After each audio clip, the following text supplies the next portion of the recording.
According to government figures, the average American has at least 3 to 4 credit cards, so knowing how to read the fine print is very important. Well, here are some tips on selecting the right card and avoiding the pitfalls is Kenneth Urken, personal finance editor for TheStreet. Thanks for being here this morning. Good morning. Good morning. So now the government has taken steps to protect customers, isn't that right? Things have definitely gotten better. President Obama in 2009 signed the Credit Card Act, the CARD Act. It's the Credit Card Accountability, Responsibility, Disclosure Act. What it basically means is that the sketchiness, the shadiness has gone away and things are a little more transparent. But there's still a lot of confusion out there. What do we need to look for when we're reading the fine print?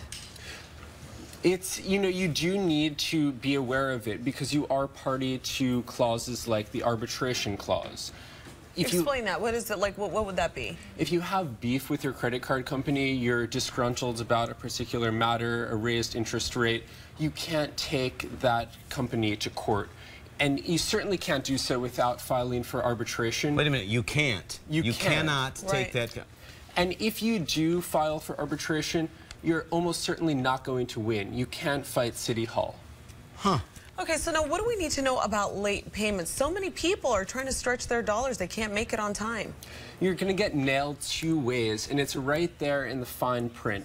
First, you're going to get hit with a late penalty, so it's usually a $25 charge for a first-time occurrence, but you're also going to incur interest on charges in the past 60 days. So you're actually getting charged retroactively for just 1 day of late payment. Now, is that the standard for the industry, or does that vary card by card? It varies card by card, but it's pretty standard. You might be able to smooth talk your way out of it for a first-time offense, but otherwise you're on your own. Do you encourage people to do that? Try to talk yourself out of it routine? Does it help to get online or get on the phone with somebody at the credit card company? I think there's no there's no point in not trying, but still you have to realize that because of the CARD Act, because things are more transparent, the onus is on you a little bit more than before. So are there other things that will hike up your interest rate? Because you already said, well, the late payments, right? Would that hike that up?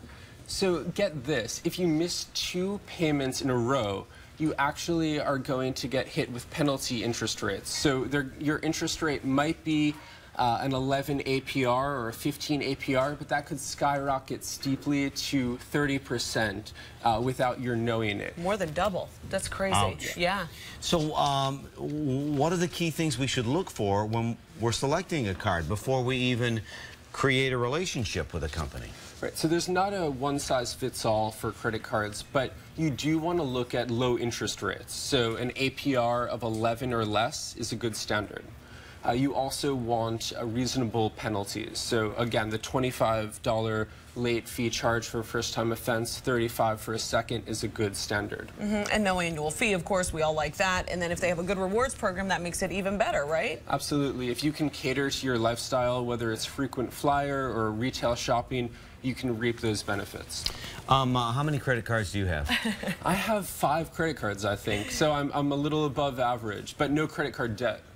Really? You pay them off? I pay them off. Good man. Before you Before you go, good or bad idea to get department store credit cards? It's certainly a good idea, but there's one fine print secret that you should know about, and it has to do with the security interest protection, and that's where a store can actually seize the goods that you've bought if you fail to pay off your credit card balance. That's like the repo man coming into your home. It can happen.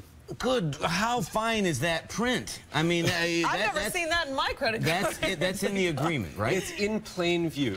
See, none of us read this stuff. Yes. Nobody reads this. Now don't we all feel bad thanks to Ross. Very valuable information. We appreciate it. Kenneth Urken from TheStreet. Thanks a lot.